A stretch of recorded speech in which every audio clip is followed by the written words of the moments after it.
எதிர்க்கட்சித் தலைவர் என்ற பொறுப்பில் இருப்பவர் இரட்டை அர்த்தத்தில் பேசுவதை தவிர்த்திருக்கலாம் என விசிக தலைவர் திருமாவளவன் தனது கருத்தை தற்பொழுது பதிவு செய்திருக்கிறார். இதுகுறித்த முழு விவரங்களுடன் இணைந்திருக்கிறார் எமது செய்தியாளர் பிரேமி. வணக்கம். திருமாவளவன் தற்பொழுது உதயநிதி பேச்சுக்கு கண்டனம் தெரிவிச்சிருக்காரு. முழு விவரங்களை பதிவு செய்யுங்க. வணக்கம் பவித்ரா. எதிர்கட்சி தலைவர் என்கின்ற பொறுப்பு வாய்ந்த இடத்தில் இருப்பவர் இதுபோல் இரட்டை பொருள் தரும் எல்எல் நடையில் பேசும் முறையை தவிர்த்திருக்க வேண்டும் என திருமாவளவன் தெரிவித்துள்ளார்.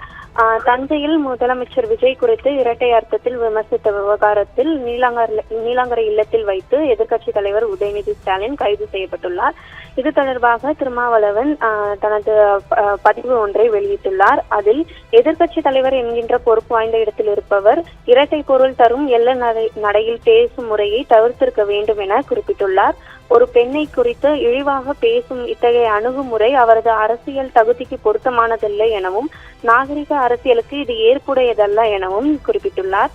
சூழ்ந்திருப்பவர்களின் சுவைக்கேற்ப சொல்லாடல் செய்வது என்கின்ற உந்துதலால் உணர்ச்சி வசப்பட்ட தன்னிலை மறந்த அணுகுமுறையை கைவிட வேண்டும் எனவும் உதயநிதி குறித்து அவர் தனது பதிவில் தெரிவித்துள்ளார். பெண்மையை கொச்சைப்படுத்தும் வகையில் புரிதலை ஏற்படுத்திய அந்த அணுகுமுறை கண்டிக்கத்தக்கதாகும் எனவும் அவர் தனது கண்டனத்தை பதிவு செய்துள்ளார். மேலும் நாளை சட்டமன்ற கூட உள்ள நிலையில் எதிர்க்கட்சி தலைவர் பொறுப்பில் இருப்பவரை சிறைப்படுத்துவதை தவிர்த்திருப்பது ஆளுங்கட்சியின் மீதான நன்மதிப்பை உயர்த்தும் எனவும் அவர் தனது பதிவில் குறிப்பிட்டுள்ளார். தற்போதைய நிலையில் காவிரி நீர் உரிமைக்காக அனைத்து கட்சியினர் மற்றும் பொதுமக்கள் என யாவரும் இணைந்து குரல் கொடுப்பதற்கும் இந்திய ஒன்றிய அரசின் கவனத்தை ஈர்ப்பதற்கும் இது ஏதுவாக அமையும் என்பதையும் சுட்டிக்காட்ட அவர் விரும்புகிறேன் எனவும் அவர் தனது பதிவில் குறிப்பிட்டுள்ளார். பவித்ரா, விவரங்களுக்கு நன்றி பிரேமி.